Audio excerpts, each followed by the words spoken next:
الله وبركاته.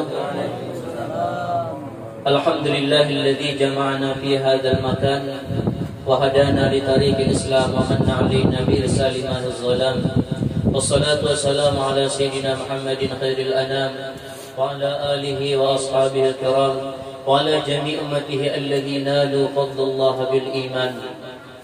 Puji syukur kita panjatkan kehadirat Allah Subhanahu wa taala. Hari ini di tanggal 12 Rabiul Awal kita memperingati Maulid Nabi kita Nabi Muhammad sallallahu alaihi wasallam. Mudah-mudahan dengan memperingati Maulid yang menunjukkan rasa gembira kita atas diutusnya Rasulullah sallallahu alaihi wasallam kepada kita menjadi orang yang dianggap mengamalkan ayat Quran, qul bi fadlillah wa bi rahmatihi fabidzalika falyafrahu huwa khairun mimma yajma'un. Semoga kegembiraan kita ini nanti dibalas lebih baik dari dunia yang kita kumpulkan. Maka kalau dunia yang kita kumpulkan lebih baik dari itu, berarti mudah-mudahan peringatan Maulid kita ini dibalas Tuhan dengan surganya. Amin ya rabbal alamin. Salawat beriring salam semoga tercurah dan terlimpah kepada junjungan kita Rasulullah sallallahu alaihi wasallam, juga kepada keluarga, sahabat, pengikut beliau ila yaumil qiyamah. Amin ya rabbal alamin. Peringatan Maulid kita ini kita gabung dengan pemberian nama. Tadi anak kami sudah kami beri nama dengan nama Fadli Muhammad Asy-Syafiri. Itu diambil dari Fadli, itu diambil dari pimpinan pondokku pertama, pimpinan pondok pesantren Asy-Syifa sekaligus Subul Salam. Nama beliau Kiai Haji Muhammad Fadli. Dan bagi saya beliau itu sangat-sangat berpengaruh, karena beliaulah yang menanamkan fondasi awal pelajaran-pelajaran ilmu agama di pesantren. Dan beliau itu kalau menurut saya kelebihan yang luar biasa itu orangnya sabar luar biasa. Kemudian Muhammad sebagaimana kita ketahui itu tentu nama dari Rasulullah sallallahu alaihi wasallam, nabi kita, kekasih kita, junjungan kita. Ada hadis sebetulnya di mana kalau orang nanti bernama Muhammad, maka di akhirat itu ada panggilan. Ayo, siapa yang namanya Muhammad silahkan masuk ke dalam surga. Maka ketiga-tiganya anak saya, sebetulnya keempat-empatnya anak saya yang laki-laki, semuanya saya beri nama Muhammad. Yang meninggal Muhammad Mahfuz, kemudian yang paling besar Muhammad Amin, karena memang itu panggilannya guru pemanggil. Kemudian yang selanjutnya Muhammad Bahri. Kemudian yang ini Fadli Muhammad Asy-Syafiri. Kemudian Asy-Syafirinya itu diambil dari kata-kata Kiai Haji Abdul Syukur. Itu ambilan karena kalau tadi awalnya saya belajar dengan guru Fadli di awal pesantren, di akhir pesantren saya tiap hari ngajinya dengan Kiai Haji Abdul Syukur, pimpinan Darussalam di saat saya mondok di sana. Dan saya paling banyak belajar sebetulnya dengan beliau. Di sekolahan belajar dengan beliau, hari-hari juga belajarnya dengan beliau. Saya nggak terlalu banyak belajar di Martapura itu dengan guru-guru yang lain, karena saya mulazamahnya dengan guru Syukur aja. Kita belajar Muhadzab, kita belajar Sunan Turmuji, kita belajar Sunan Nasai, kita belajar Muwatta, kita belajar Tahrir, Sarkawi ala Tahrir itu saya belajarnya hampir di situ, hampir pagi, sore, malam di situ-situ aja.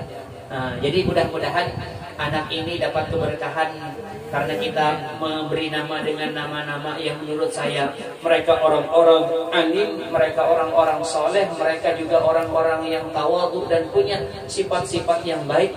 Mudah-mudahan anak saya dapat keberkahan. Kemudian kalau dari segi rintitan makna, Fadli itu bermakna kalimatnya fadlun dengan ya. Tapi ya-nya itu bukan jadi fa'il, tetapi ya-nya itu jadi maf'ul bih. Itu kalau dipanjangkan kalimatnya itu fadlullahu li. Ini anugerah Allah Subhanahu wa taala untukku. Jadi setiap kita yang memiliki anak itu anugerah, asal kita bisa mendidik anak itu dengan baik. Karena anak yang baik itu bisa memasukkan orang tuanya ke dalam surga. Kalau kita didik anak-anak kita itu dengan baik, maka anak itu pasti akan memberikan pertolongan. Yang ketika hadis misalnya idza mata ibnu adam inqata amaluhu illa min salasin sadaqatin jariyatin au ilmin yuntafa'u bih aw waladin salih. Kalimat waladin salih itu sebabnya orang-orang dahulu itu berdoa agar mereka punya anak, tapi punya anak-anak yang bisa membanggakan, membahagiakan. Yang Rabbana hablana min azwajina wa dzurriyyatina qurrata a'yun waj'alna lil muttaqina imama. Kemudian nama di tengahnya tadi Muhammad bermakna orang yang dipuji. Maka kalau orang dipuji berarti orang itu memiliki banyak keunggulan. Jarang kan orang dipuji gak punya keunggulan. Maka saya berharap mudah-mudahan nanti punya keunggulan, mudah-mudahan punya ilmu. Semua sebetulnya saya mendoakan semua anak-anak kita itu punya ilmu, semua anak-anak kita itu jadi anak-anak yang soleh, semua anak-anak kita itu jadi anak-anak yang berguna di masa yang akan datang. Sekali lagi, kita ini akan habis. Kalau tidak kita persiapkan generasi kita selanjutnya, maka otomatis Islam itu akan susah payah nanti. Kita bangun, kita jaga, kita teruskan ke anak-anak kita, kemudian anak-anak kita itu meneruskan kepada cucu-cucu kita, dan terus menerusnya. Sehingga sekali lagi, kalau kita sudah di dalam kubur, kita santai menikmati kiriman dari anak-anak kita, menikmati kiriman dari mungkin murid-murid kita, selanjutnya cucu-cucu kita, murid dari murid-murid kita, dan itu harapan kita. Maka itu jadi Muhammad itu berarti orang yang dipuji, berarti memiliki banyak keistimewaan. Karena memang Nabi Muhammad itu keistimewaannya itu nggak bisa diukur. Ketika misalnya sahabat-sahabat berkumpul, lalu sahabat-sahabat itu memuji-muji Nabi terdahulu. Mereka puji Nabi Adam. Mereka beranggapan Nabi Adam itu adalah Safiullah, orang Nabi yang benar-benar menjadi pilihannya Allah Subhanahu wa taala. Karena memang di dalam Quran Allah mengatakan innallaha astafa Adam. Kemudian sebahagian lagi beranggapan bahwasanya Nabi Ibrahim itu istimewa luar biasa. Karena Nabi Ibrahim itu dapat julukan Khalilullah, yang wattakhadallahu Ibrahim khalilah. Kemudian sebahagian beranggapan Nabi Musa itu luar biasa karena bisa berkata-kata langsung dengan Allah Subhanahu wa taala, yang wa kallamallahu Musa taklima. Sebahagian beranggapan bahwasanya Nabi Isa itu luar biasa. Nabi Isa itu enggak punya bapak, maka dia disebut dengan Ruhullah wa kalimatuh. Ketika Rasulullah SAW mendengar percakapan-percakapan sahabat ini, Nabi tidak mengapa, tapi Nabi ingin memberitahukan, bukan dilatar belakangi karena kesombongan. Kata Rasulullah SAW ketika itu, lalu Rasulullah SAW mengatakan, ana habibullah, ketahuilah saya ini yang menjadi kekasihnya Tuhan. Kalau yang lain tidak seperti Tuhan menyayangi saya. Sayang juga Tuhan kepada Nabi Adam dan nabi-nabi terdahulu, tapi sayalah manusia yang paling Allah Subhanahu wa taala sayangi. Tapi Nabi sambung dengan wala fakhar. Ini bukan lantaran aku membanggakan diri ya, tidak. Ini memang seaslinya ana habibullah. Lalu Rasulullah SAW menyambung lagi, wa ana khairun nas. Aku adalah sepaling baik manusia. Gak ada manusia lain melebihi kehebatan Rasulullah SAW. Bahkan jangankan manusia, makhluk manapun tidak ada yang keistimewaannya itu melebihi keistimewaan Rasulullah SAW. Kemudian kata Rasulullah SAW, ana awwalus syafi'il musyaffa'. Akulah orang yang pertama kali memberikan syafaat, sekaligus syafaatku itu diterima oleh Allah Subhanahu wa taala. Karena kadang-kadang kita mau nolongi orang, tapi kadang dianggap bisa juga. Tolongin Bang supaya saya ini jangan masuk penjara. Iya, bapak kita ajukan. Rakawa itu pada berharga juga.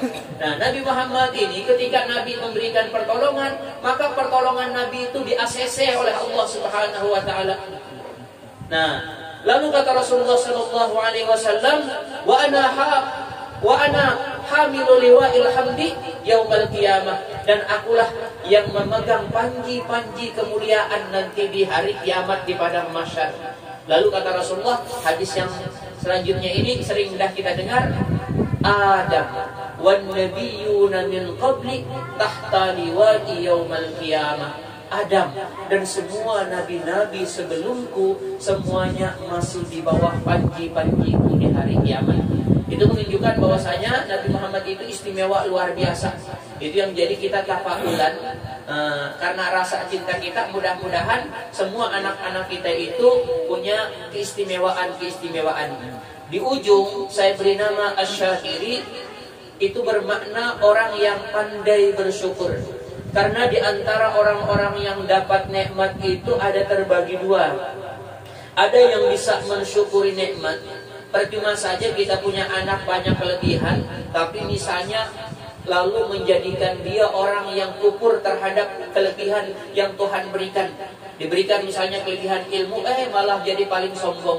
Diberikan kelebihan harta, malah lupa diri. Itu kan nggak ada bagusnya juga.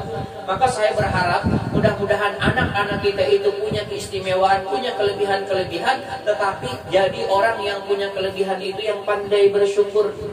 Karena kata Asif bin Barqiyah, hadza min fadli rabbi liyabluwani akashkuru am akfur, wa man syakara fa innama yashkuru li nafsihi wa man kafara fa inna rabbi ghaniyyun karim. Ini anugerah Allah. Asif bin Barqiyah itu bisa memindahkan istana Ratih Bilqis itu sekejap mata sampai ke hadapan Nabi Sulaiman. Ketika itu terjadi, nah dia berkata, ini bukan lantaran kehebatan saya.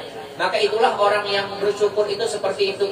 Dia tidak menyandarkan kebaikan, dia tidak menyandarkan kehebatan itu kepada dirinya, tapi dia kembalikan kehebatan itu kepada Allah yang memang memberikan kehebatan itu. Kalimatnya hadza min fadli rabbi, ini anugerah Tuhan. Lalu untuk apa? Liyabluwani aashkuru am akfur, supaya Allah menguji kepadaku apakah aku menjadi orang yang syukur atau malah aku menjadi orang yang kufur. Lalu wa man syakara fa innama yashkuru li nafsihi. Kalau orang bersyukur, maka syukurnya itu akan kembali lagi kepada orang itu.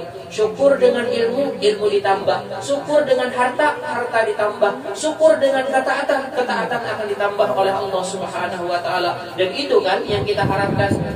Selanjutnya, wa man kafara fa inna rabbi ghaniyyun karim. Kalau ada orang yang orang yang ingkar, tidak menyandarkan kehebatan itu kepada Allah, tapi menyandarkan kepada diri sendiri, malah menyombongkan diri, kata Asif bin Barqiyah tadi, fa inna rabbi ghaniyyun karim. Allah itu maha kaya, enggak butuh. Kamu itu harus bersyukur, enggak dibutuhkan oleh Allah. Allah itu maha mulia. Kamu tidak sanjung pun Allah tetap maha mulia. Tapi ada resikonya ketika orang ingkar. Kalau dahulu itu orang yang ingkar itu misalnya seperti Fir'aun, ketika punya kekuasaan luar biasa. Itu kalau di dalam Quran itu, idhab ila fir'auna innahu tagha faqul hal laka ila an tazakka wa ahdiyaka ila rabbika fatakhsha fa arahu al-ayatal kubra fakadzdzaba wa 'asa summa adbara yas'a fa hasyara fanada. Dia mengumpulkan orang-orang dan berseru. Apa kata Fir'aun? Qala ana rabbukumul a'la. Aku Tuhan yang maha tinggi. Karena merasa Tuhan, fa'akhadhahullahu nakalal akhirati wal ula. Allah beri siksaan kepada Fir'aun itu, siksaan akhirat dan juga siksaan dunia. Di dunia kita tahu semua tenggelam, di akhirat pasti dah masuk neraka. Atau ada juga orang kaya yang sombong waktu dahulu, namanya Qarun. Dia berkata, innama utituhu ala ilmin indi. Aku ini yang seperti ini kaya luar biasa karena memang kecerdasanku. Apa yang terjadi? Fahasyakna bihi wa bidarihil ardh. Kami tenggelamkan Fir'aun dan harta-hartanya juga bangunan-bangunannya ke dalam bumi. Maka mudah-mudahan sekali lagi Di samping kita memperingati Maulid Nabi, mudah-mudahan sekali lagi memperingati Nabi, Maulid Nabi menunjukkan bahwasanya kita cinta kepada Nabi. Mudah-mudahan kita semua dikumpulkan oleh Allah Subhanahu wa taala bersama Nabi di dalam surga, dan mudah-mudahan semua anak-anak kita menjadi anak-anak yang soleh, menjadi anak-anak yang sukses di dunia sekaligus juga sukses di akhirat. Salah hilaf mohon maaf. Assalamualaikum warahmatullahi wabarakatuh.